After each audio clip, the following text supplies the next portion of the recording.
Hey guys, how's it going? My name is Mr. Hurricane, and the draft is nearly here, which means it's time for me to once again reveal my very inaccurate mock draft that I've been doing now. I think this is the 4th straight year that I'm doing a mock draft, and they pretty much always suck, especially after the first couple picks. I mean, last year I had Sammy Watkins going number 2 because it made the most sense to me. Greg Robinson goes to like everybody else said he would, and then basically mine crumbled from there. So today it is 2015 NFL mock draft time. I'm recording this on Tuesday, so I'm a little over 48 hours away from the draft right now. I'll probably release this video on Wednesday, but I'm going to record this now so I don't have the chance to edit my mock draft anymore and make a bunch more changes. I think I have a board right now set that I like, and I've used the Our Lads depth charts because I don't have knowledge on every team. I know some about every team, but I'm not as in tune as hardcore fans of every franchise would be. Even myself being a hardcore Vikings fan, I'm not even sure what they plan on doing, especially because I don't expect them to pick at the number 11 spot they have right now. I have looked a little bit at who teams have visited with, but they visit with so many players that's not a very accurate way to do things. It can be in later rounds. I know that you can make some correlations between the Vikings and some of the picks that they have made, but I've done my best to make my 32 pick first round mock draft, and you can leave your feedback down in the comments section. Let me know how much you love it, how much you hate it, and you can accompany any criticism with your own perfect mock draft. And so, we begin things in Tampa Bay. The first pick is usually a pretty easy one to mock, although I screwed that one up 2 years ago as Eric Fisher became the number 1 guy. I said, no, they're going to go with Jokel, and they went with Fisher. So I was wrong there 2 years ago, right off the bat. So this time around, hopefully, I'm not doing anything wrong here, but there's been no reason to think that the Buccaneers wouldn't draft this guy. It's going to be Jameis Winston from everything that I've seen for the past, 3 months now. There are 2 great quarterback prospects in this draft, but there hasn't really been much debate about who's going number 1. Now, I'd love to see them take Mariota because it'd be a chaotic start to draft night, and you have to cheer for chaos when your team is not on the clock, because that makes the draft fun. However, I believe the Buccaneers will select Jameis Winston as their potential quarterback of the future. Number 2, now we're at the Tennessee Titans, who could also be in the running for a quarterback potentially. However, it seemed that they have a lot of confidence in second-year quarterback Zach Mettenberger, whom wasn't necessarily a 6th-round talent. He was an injury guy heading into last year's draft, and so he may have been more of a 2nd or 3rd rounder had he been completely healthy. And he had some good moments for Tennessee last year. At the same time, I do kind of pause here for a minute and think, can you really pass up Marcus Mariota? It seems that the Tennessee Titans are okay with passing him up. I've heard people talk about how he doesn't fit into Ken Whisenhunt's offense. And yes, scheme fit is important, but you can't be picky when it comes to quarterbacks. If there's a great quarterback and you pass him up because of a scheme fit, that seems kind of silly to me. In my eyes, if you have a great quarterback, you adapt to that great quarterback. Because if you don't have a great quarterback, how long are you going to stay head coach of that team? That's my question. Ken Whisenhunt is fighting for his job, and if I'm Tennessee, I take Mariota personally. Now, I have mocked Marcus Mariota to the Titans here at number 2, but I don't know if it'll be the Titans picking at number 2 or if they're going to trade out. The Phillip Rivers speculation has been running wild for about a month now, and I just can't see San Diego parting ways with Phillip Rivers, but I guess weirder things have happened this offseason. I think the dream of seeing Marcus Mariota play for Chip Kelly isn't very probable, although I am cheering for it. I would like to see Chip Kelly offer up some big deal, maybe the number 20 pick, a future first. I've seen a couple rumored veteran players like Michael Kendricks and Fletcher Cox out there. So if they offer a big blockbuster package deal to trade up, then that's possible. But I think right now it's easier to say that Tennessee wants out and harder to say who's their trade partner. I don't think the Phillip Rivers trade is going to happen. And the Browns are sitting there. They have 2 first-round picks. They drafted Johnny Manziel last year. Could they draft another quarterback here in 2015? Could the Jets offer some deal to trade up and get Mariota from 6? That'd be a little less of a price, but it'd still be pretty hefty. Could a team like the Bears have some crazy idea? I don't know. But I think if Tennessee wants out bad enough, they'll find a trade partner. It's all about if they get the price they want and if they're willing to take that instead of making a selection at 2. So I'll have Marcus Mariota to the Titans at 2, but it could be any team that trades up to 2. This is a tough pick to really project, but I'll have the 2 top quarterbacks in this class going 1-2. Now on to number 3. It's the Jacksonville Jaguars, who have spent a good deal of money on free agency this past year. They brought in Dan Skuta, and I love to put Vic Beasley here. But when a team gives a player money like they give Dan Skuta $4 million a year, it makes me think they're going to go in other directions as far as the draft goes. So while Beasley would be a great pass rushing option here, there's another player who's been linked to Jacksonville for a while now throughout draft season, and I'm giving them Dante Fowler from Florida. Yes, Leonard Williams is on the clock, and I have Jacksonville passing, partially due to their perceived interest, in Dante Fowler, and also because of another player they brought in through free agency, Jared Odrick. If you don't remember, he signed a 5-year, $42.5 million contract with $22 million guaranteed. They also have Senderick Marks on the roster, who was having a fantastic season, but he tore his ACL late in the year. So could they get Leonard Williams as potential insurance there, or to have just a phenomenal rotation of defensive tackles? That's an option. However, I'm having them take Dante Fowler just to get some better pass rush off the edge. He's the number 1 edge rusher for many people. A lot of debate, though, among these edge rushers. That's going to be one of the things about this class. It's hard to pencil in rushers when there's so much information about who's the best guy. So I have Dante Fowler here at 3 to Jacksonville. Up next at number 4, we have the Oakland Raiders, and the guy I really wanted to put here is somebody who could greatly benefit second-year quarterback Derek Carr. I wanted to slot a top receiver here, Amari Cooper. Now, there is a very good receiver class again this year, so if you want a receiver in Oakland, you can address that in the second round and still get a very good player. They signed Michael Crabtree. We'll see how impactful that is. They have James Jones. He's a veteran. Also on the roster are Rod Streeter, Andre Holmes, Kenbrell Tompkins. They're not awful at receiver, but they could still add a player, which they could do later in the draft. So I'm going to have them pass on a receiver for now, because it's all about combinations in the draft, really. I mean, if you want to go receiver 1, defensive tackle 2, who do you get? If you go D tackle 1, receiver 2, how's that look stacked up to the first option? I have them taking Leonard Williams here at number 4. Last year they made an excellent pick in selecting Khalil Mack. Now they could get a guy who many perceive as the number 1 player in this draft class. A defense with young players such as Khalil Mack and Leonard Williams would be a big step in the right direction for Oakland. And now we have made it to number 5, and this is going to be a much longer mock draft than I think any mock I've made in the past. I seem to have a lot to say today. So anyway, we're at number 5. We have the Washington Redskins on the clock, and I can see them going in multiple directions. This is a good spot for an edge rusher, as they do have Ryan Kerrigan and Trent Murphy, but they could use a speed guy off the edge, and Vic Beasley is right here. I think I had him here a while ago, but I have changed. I think the most important player for the future of this franchise is obviously Robert Griffin III. And so I'm making this selection in this mock with him in mind. He has some good receivers to work with, Deshaun Jackson, Pierre Garçon. They've gotten production from Andre Roberts, but I could see them moving on from one of those receivers pretty soon. It could be Andre Roberts, whom after 2015 will have a $5 million cap hit in 2016, with $2 million coming towards the cap if he ends up being cut. Regardless, I think Cooper is a major upgrade over Roberts, and in my eyes, likely Pierre Garçon. Cooper is a very complete receiver. He's one of the safest picks in the draft while still being one of the very best.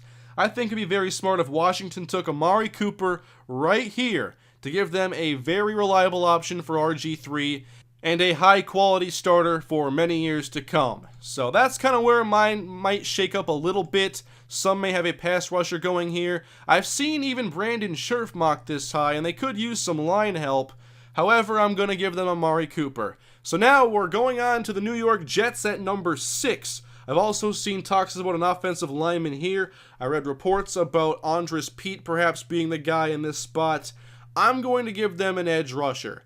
They have some very impressive players on defense. They brought back Antonio Cromartie and, of course, Darrelle Revis. They could still use a dominant pass rusher off the edge. Now, who you think this guy could be is up for debate. I'm giving them Vic Beasley here at number 6. Beasley could be a very scary speed rusher off the edge. He had a very productive college career. I can't believe about these one-year wonder or one-year production, whatever the reports were I was reading yesterday. My theory is that as you get closer to the draft, the lies grow even more absurd, especially if they're from unnamed scouts. So, I'm giving them Vic Beasley here at 6. And I think that'd be a very, very intriguing scenario to have Muhammad Wilkerson, to have Sheldon Richardson, Darrelle Revis, and now you got Vic Beasley. Those guys to worry about at all levels of the defense if they do this. Now we go to number 7. It's the Chicago Bears, who have new head coach John Fox, transitioning to a 3-4 under Vic Fangio. And so I think what we do a lot here is we try to pencil in the best defensive player. And there are defensive players who could go here. I've seen Eric Armstead, I've seen Danny Shelton, and not much else, to be honest. To me, edge rusher makes a lot of sense here, although I don't have them taking one. They picked up Pernell McPhee, that's a good signing. They also have Willie Young and Jared Allen, two guys who are now transitioning to a stand-up position in a 3-4. So why doesn't an edge rusher here make sense? If you were sticking with a 4-3, you'd probably look to upgrade over Jared Allen soon anyway, but maybe a guy isn't here that they like. Bud Dupree didn't have the most impressive tape, and he's gotten mixed reviews from DraftNix. So I have them going offense with this pick because of the value as well as the need. They traded away Brandon Marshall. They did sign Eddie Royal. They can still use an outside guy. And yes, they have Marquess Wilson, but I'm going to give them Kevin White. As a Vikings fan, I really hope they don't do this. Kevin White had a great season last year. It was really his only season of major college production, but it was a really good season, and he showed the ability to stretch the field vertically, to make tough catches, high point the football, and I think he has pretty underrated yard after the catch ability. Many think that he is the top receiver in this class. It's either him or Amari Cooper in most cases. I already had Cooper off the board. I would have given him here to Chicago, but they're going to take Kevin White here in my mock draft. So now we're at number 8. The Atlanta Falcons have a brand new head coach in Dan Quinn, and they could really use some help on this defense. It is not very pretty. Outside of Desmond Trufant, a lot of that roster scares me.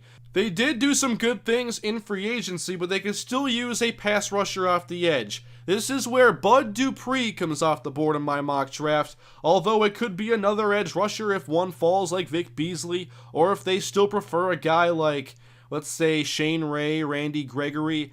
It just depends what you're looking for in an edge rusher. And now many are intrigued by Bud Dupree and his potential. He didn't really have the most consistent tape at Kentucky, but you can see a lot of the ability, and he could be a very good player if he gets into the right situation with a coach that can mold him into a very dominant pass rusher. He's intriguing.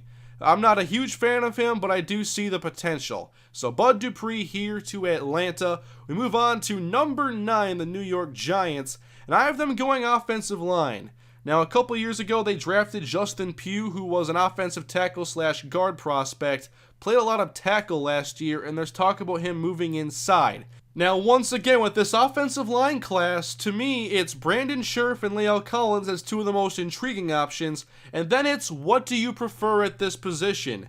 So, is Scherff in play here at 9? I think he is, but I view Scherff as a guard.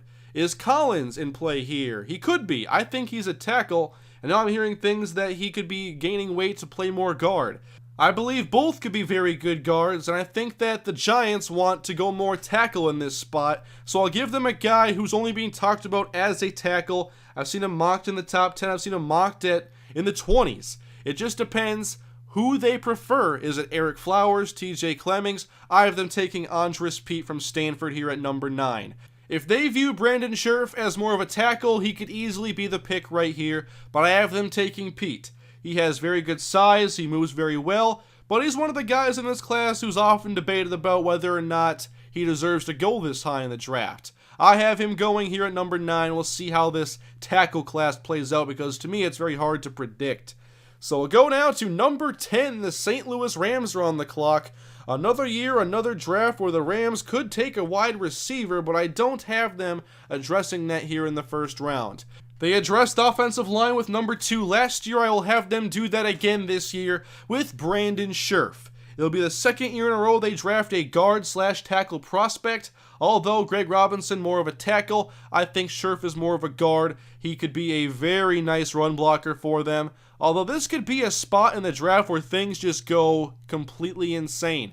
They could take Todd Gurley and I wouldn't even be surprised. But I have them taking Brandon Scherff. I think he's a guard. They could try him at tackle, but I think he'd definitely upgrade that offensive line regardless. We have now made it to number 11, my favorite team, the Minnesota Vikings. And I've taken away one option that's been a popular mocked pick, that's Brandon Scherff. We're not lucky enough to have Amari Cooper fall this far, that'd be very nice. But we have to be realistic here. What could the Vikings do at 11? Basically today what Rick Spielman was talking about, as I'm talking about this obviously on Tuesday, he did basically everything but put the number 11 pick on eBay for auction. The Vikings don't want to pick here at 11. I don't think they will because I do think there's a player here, multiple players, that could be potential trade-up targets. Those two players are, actually I'm going to say 3 players I think could be trade-up targets here. Trey Waynes, Devontae Parker, 2 players commonly mocked to the Vikings, and Todd Gurley potentially. I think if a team wants Gurley bad enough, they'll move up to get him.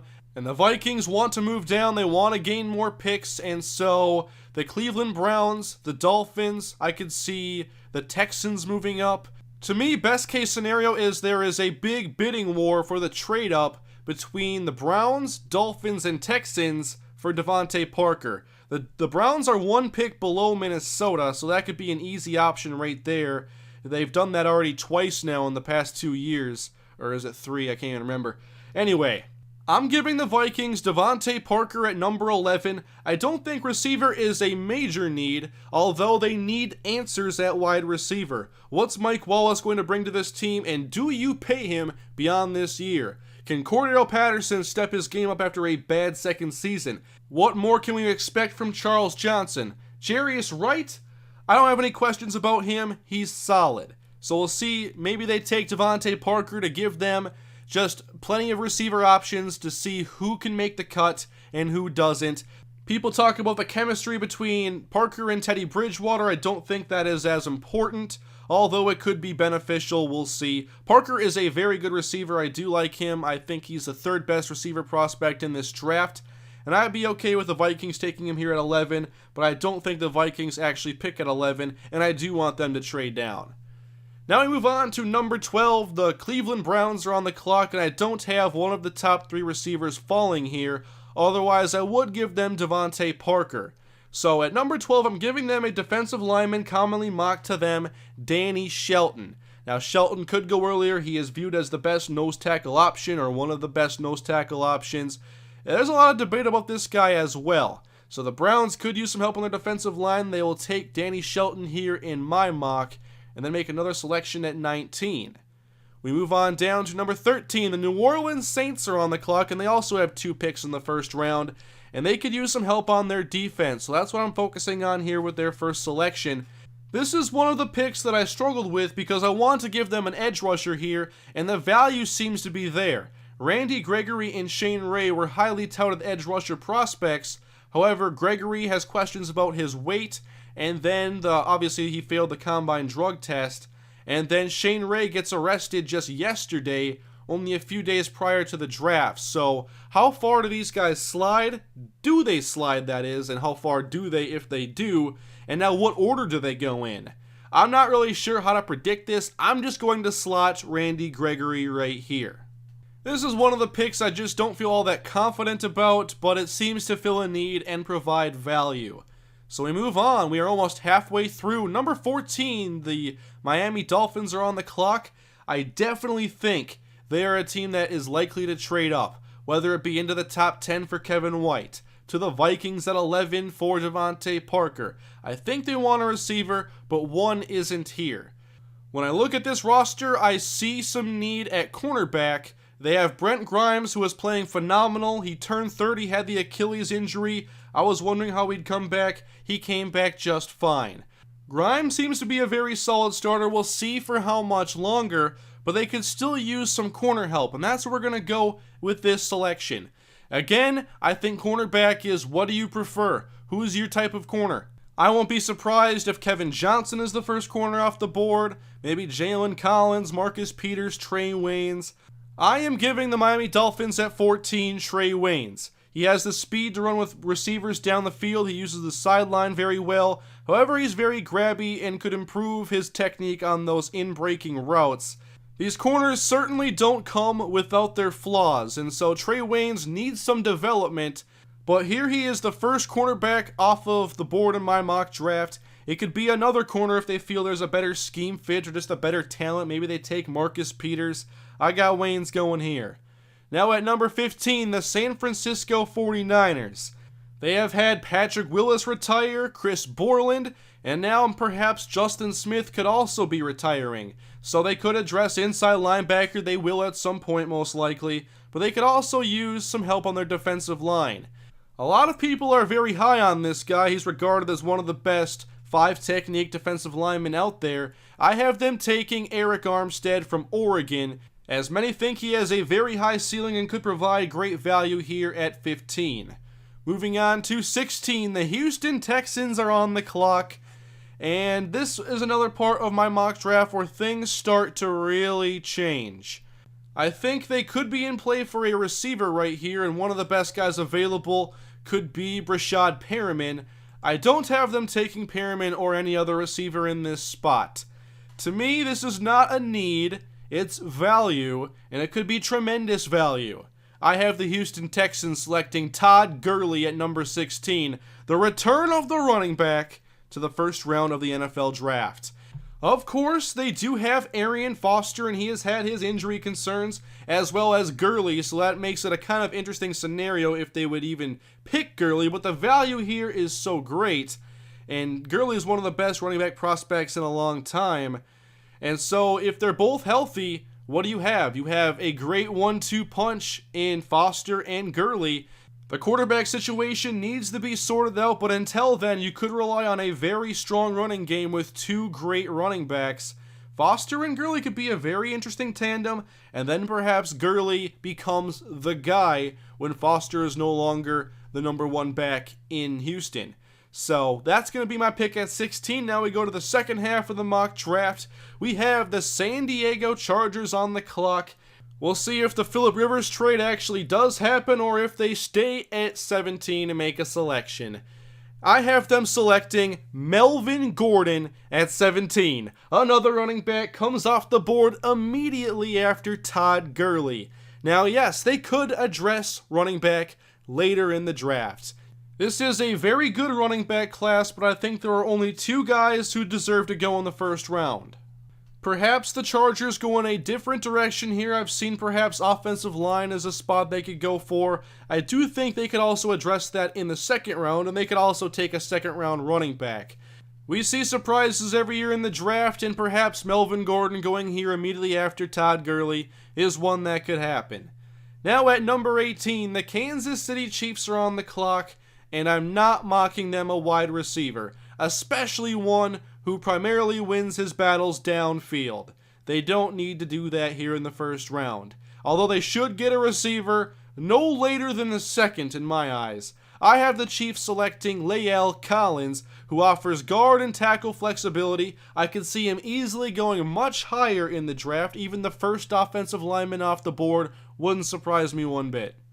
I think you could play La'el Collins in a variety of spots, and perhaps he replaces Eric Fisher if he doesn't turn his game around.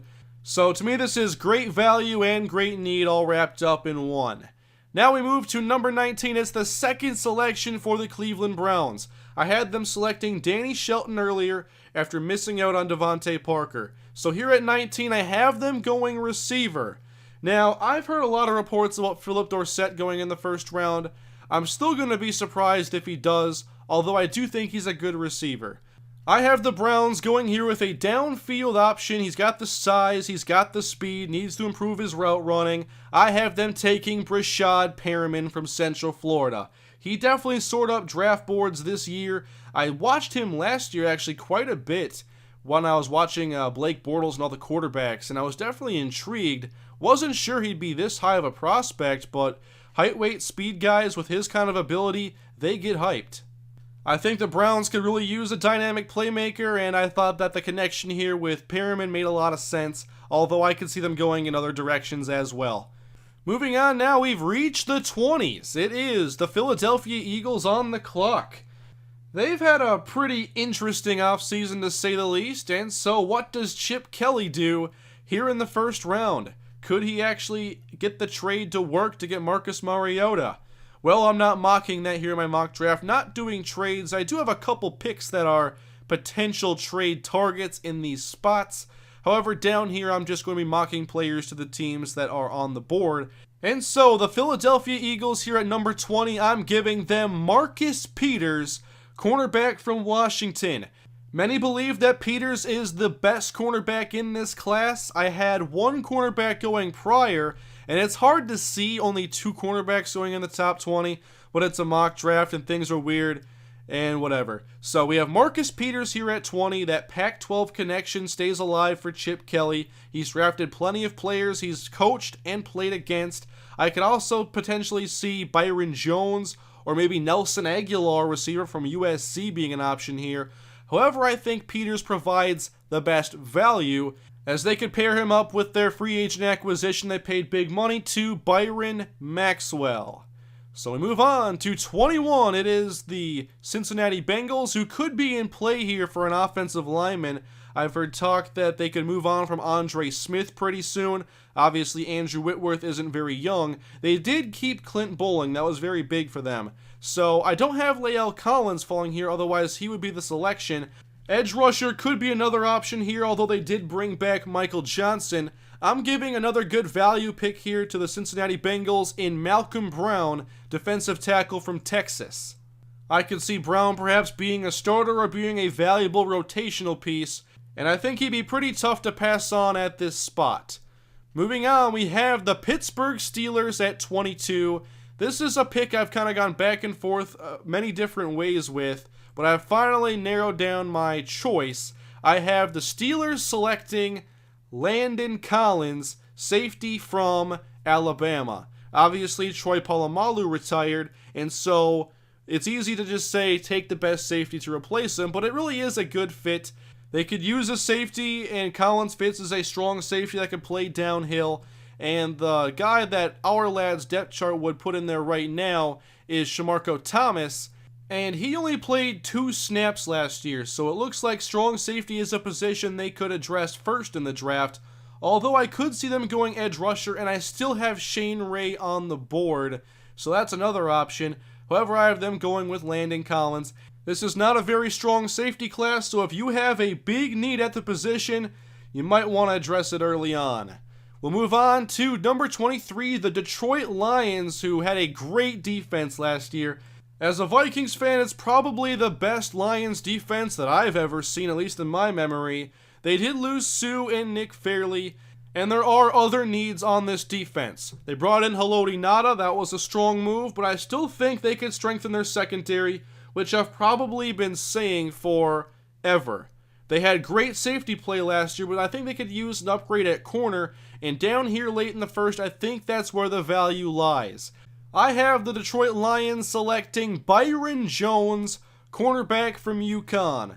Another guy who has soared up draft boards, but I think deservingly so. Yes, he had a fantastic combine, world record broad jump, but when you actually watch him play, there's a very intriguing corner there who just happens to be a great athlete and worked out well at the combine. Not many people were talking about him, but perhaps they should have been, and perhaps they would have if he played more than just like 6 or 7 games last year as he dealt with a shoulder injury. I do think you are kind of counting on some upside here with Byron Jones, but I think he's a very intriguing cornerback prospect, and I think he'll go in the first round because of his athleticism. He has good size and speed. If it doesn't work out at corner, perhaps you can move him to free safety. So I have the Lions taking Byron Jones, now 224, the Arizona Cardinals. Another tough pick here because I put an edge rusher. It's hard to predict how guys are going to fall, and then you have the order they're going to go in. I have the Cardinals taking Shane Ray, who of course was arrested just a few days prior to the draft. Regardless of what you could be getting in trouble for, the timing is really what's going to bug people, I believe. And so I could see Shane Ray falling until he's here at the Cardinals spot where they could definitely use a pass rusher like him. On to the Carolina Panthers, a 7-win team who won a playoff game, now selecting at 25 overall, and they have some need on the offensive line. They've had need on the offensive line, and it seems easy to pencil in a tackle, and that's what I'm doing here. It's just David Gettleman is kind of a hard GM to predict. I think he is more of that BPA mindset. He's okay taking Kelvin Benjamin in the first round, Starla Tulele in the first, and then K'Wan Short in the second. But most importantly, he's hit on those picks, or at least it seems he's hit on those picks. They're playing pretty well. Now, they could also, change it up here and go, I've seen Shaq Thompson possibly, if they're looking for a Thomas Davis successor. They could go with another pass rusher. They could go for Odigizua down here. They could go in a variety of directions. I'm going to go tackle. They have to address it sometime. This is a good tackle class. You have an opportunity here. It's just who's here and who do you prefer? I'm giving them DJ Humphries. It's a very commonly mocked pick to the Panthers, and to me it makes a lot of sense. Maybe they prefer Eric Flowers or somebody else who isn't on the board, but I have DJ Humphries going here. Very athletic tackle, could play on the left side, and we'll see if that's what the Panthers actually do, but they're a tough team to gauge early on in the NFL draft. Next at 26, we have the Baltimore Ravens, and many think they could be in play for a running back here in the first round, but I don't have Todd Gurley or Melvin Gordon falling this far. I'm going to have them address receiver with a player that I think is more valuable to them than most teams. I have the Ravens selecting Devin Smith, who's one of the best deep threat wide receivers in the draft. They lost Torrey Smith. They still have Steve Smith, Michael Campanaro, and Marlon Brown. They could still use that field stretcher to allow Joe Flacco to do one of the things he does best. And if you don't take Smith here, your options do get thinner as we go, although there are still deep threats on the board. It's just Smith is, in my opinion, the best. Next up, we have the Dallas Cowboys, and again, could they be in play for a running back here? Perhaps. They have that very, very stout offensive line. It'd be intriguing for a guy like Gurley or Gordon to go to Dallas. Maybe they could trade up to get a running back, or the Adrian Peterson trade. Are we going to still talk about that one on Thursday? We'll see how that goes, but I have the Cowboys here. If they stay at 27, I think there is good value here once again. He has a hip concern. Otherwise, he is a very intriguing edge rusher. One of my favorites. I honestly don't know how to say his first name, so I'll use the shortened version. I have the Cowboys selecting Owa Odigizua from UCLA. Diggy is one of my favorite players in this entire draft class, and it's a great value here for a guy who can convert speed to power. He's extremely disruptive. May not speed by you on the edge, but you'd wish he did when you see how strong this guy is. He is very, very good. He could still use some work with his pass rush technique, and if he does improve there, watch out. I think he'll be a good 4-3 end, can kick inside in the nickel if you want him to, and I think he'll be one of the best edge rushers to come out of this class. Next up, we are now at 28. We have the Denver Broncos, and I'm giving them an offensive lineman. I've seen potentially Cameron Irving mocked here. I'm just going in a slightly different direction. I think that it's just a little bit easier to go tackle first, center later, rather than center first and tackle later. So I'm giving them TJ Clemmings, although could it be Eric Flowers or another tackle, Jake Fisher? It just depends. I've seen maybe 40, 50 names in the first round. You can only put 32. And so I do my best. I have them taking TJ Clemmings here.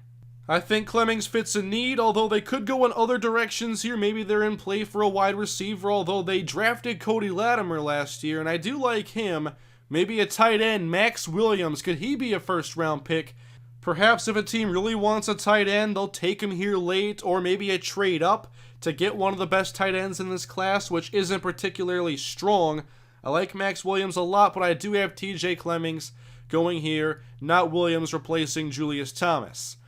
Moving on, we have the Indianapolis Colts at 29, and I have them selecting an offensive lineman as well.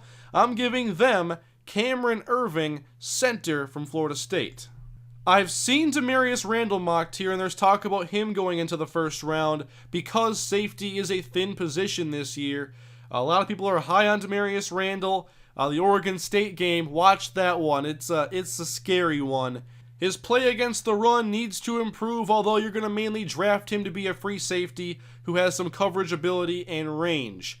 So I'm not going to give Randall to the Colts here. I have them taking Cameron Erving. I think it's a better value, and perhaps they could wait and still get a decent safety if that's what they want to do. And for any team that wants to get a safety in this class, it'll be interesting to see how they approach going after that position. Now we're into the 30s. We have the Green Bay Packers on the clock. I also have them getting a pretty good value pick here, a cornerback. I have them taking Kevin Johnson from Wake Forest. They did lose Tramon Williams to the Browns. They could still use some cornerback help, and Johnson is among one of my favorites in this class. I think he's just a dependable guy. I think he's actually a pretty safe corner, although he doesn't really have great speed. He might struggle down the field, but I think he's fluid in coverage. He shows good change of direction, and so I definitely trust him on those short and intermediate routes. We'll see about down the field, but I'm not maybe as concerned as others. We'll see if I should have been, but I have the Packers taking Kevin Johnson. I think it'd be a pretty solid pick. Now to 31, it's the Jimmy Graham trade right here. It is the Saints who acquired this first-round pick from the Seattle Seahawks. I have them now addressing a position of need on offense, as they could use a guy to potentially replace Marcus Colston. I've seen Philip Dorsett as an option here. I mean, I'm not as intrigued by Philip Dorsett playing with Brandon Cooks as others, because I think you still need to have outside guys who can make the tough catches on third down. I'm giving the Saints Jalen Strong. Strong has good size and he makes a lot of difficult catches, but he has to improve creating separation, as he isn't a great route runner and doesn't have dynamic speed. He still could be a reliable possession receiver if his game has some more refinement. I think the value is kind of just right here. I've seen him mocked higher to the Chiefs at 18. I think this is closer to where he really should be taken later in the first round or early in the second. To me, if the Saints address receiver, it's not going to be Dorsett. It'll be somebody on the outside, a potential Colston replacement, a chain-moving possession receiver, or perhaps if somebody falls like Rashad Perriman or they want to take a chance on Dorial Green-Beckham, that wouldn't surprise me either. So we have one more pick in the mock draft, just one more. The Super Bowl champion New England Patriots, and you should consider your mock draft a success if you can hit the Patriots selection. Another very unpredictable team. Perhaps the easiest prediction is to say they'll trade out, which they probably could. However, they're staying at 32 for the purpose of this mock draft, and I have them selecting another good value player I think could play multiple roles for them. I have them selecting Preston Smith, edge rusher, defensive end, whatever you want to call him, from Mississippi State. Now, Smith is another one of those guys who won't necessarily speed around you on the edge, but he's got long arms, he's very hard to move, and he's powerful. He plays with good leverage, and I definitely like him a lot as a prospect. Even if the Vikings were to trade up, he'd be a guy I'd be looking at. He's not really going to be your Vince Wilfork replacement. If that's what you're looking for, then maybe Jordan Phillips is on your radar. But I think that Smith can play, like I said, multiple roles. You can find a spot for him in multiple packages, and he could be a versatile and valuable lineman. Good value here to end the first round, as my mock draft has now come to an end. I think it's got to be my longest mock draft I've ever done, and hopefully you don't hate it too much. But let me know what you think in the comment section of my mock draft. I know a couple of these I did kind of go out on a limb on, but I think I did an okay job at least of justifying a lot of these selections. I don't have a great read on teams other than the Vikings, and so I do my best to kind of look at their depth chart, look at their needs, and try to go from there based on kind of the top-rated players and whatnot. And so, as usual, the draft is hard to predict, but I've done my best. We'll see how well this fares out. According to NFL.com's board, the best players I did not include were cornerback Jalen Collins, defensive lineman Eddie Goldman, Jordan Phillips, offensive tackle Eric Flowers, defensive tackle Michael Bennett, then Tevin Coleman, Eli Harold, Carl Davis, Ronald Darby. Like I said before, I think I've seen 40 to 50 names in first round mock drafts, even this close to the draft, so it's not an easy class to get a read on. A lot of people have only graded out like 15 or 16 first round prospects, and if that's how a majority of NFL teams feel, the second half of the first round could be very interesting with a lot of players that maybe we weren't considering going this high. But the draft always has surprises, so don't forget about that. I hope you guys enjoyed the video. It's a long one today as we approach the draft and put draft season behind us. I'm looking forward to it. I should be talking draft on all 3 days on Twitter, so follow me there if you haven't at MrHurricane. And I will see you guys probably, I'll have some stuff after the draft, maybe talk about the Vikings and what they end up doing because they're my favorite team. I always like talking about them. But regardless, I'll see you guys next time. Thank you for watching. I hope your team doesn't draft your least favorite player, and I will see you next time. Have a great day.